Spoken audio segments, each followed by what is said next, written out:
Welcome to Lodo Studio. I am your host, Jason Church. We shoot on the weekends and post on Monday.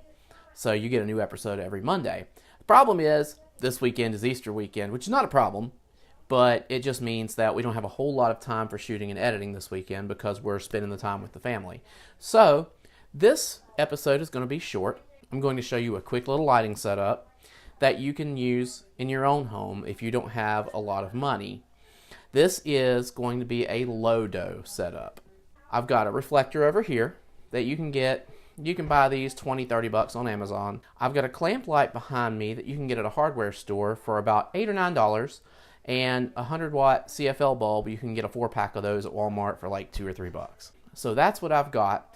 And the only other light is I've got a window over here, and I've got the blinds kind of half covering it so that I get light here, but not a lot of competing light there, and not a lot of light behind me. That way I can stand out from my background. So key light, fill light, and then a rim light.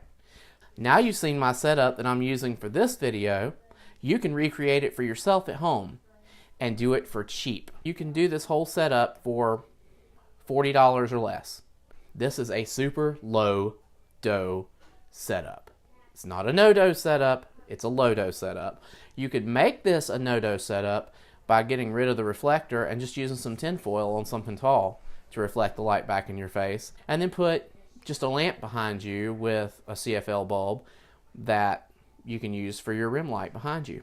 So the options are pretty much wide open to you. It's just what you want to do and how creative you can be with it. By the way, I know I said I'd be back to the DSLRs this week, but because I didn't want to set up a whole lot of equipment, I'm using my iPhone 5S again, the 5-year-old smartphone that I used last week on the video. So you're going to get another idea of how that looks using an old smartphone to shoot a video. Your responses are always appreciated, so I'd like to see how you're using this Lodo setup. So post a video response in the comments below to show me your setup and how you're doing it. And if you have suggestions on how I can do it better, I'm happy to see those as well. As always, like, subscribe, comment, share. What kind of studio can you build for low to no do? Come with me and let's find out.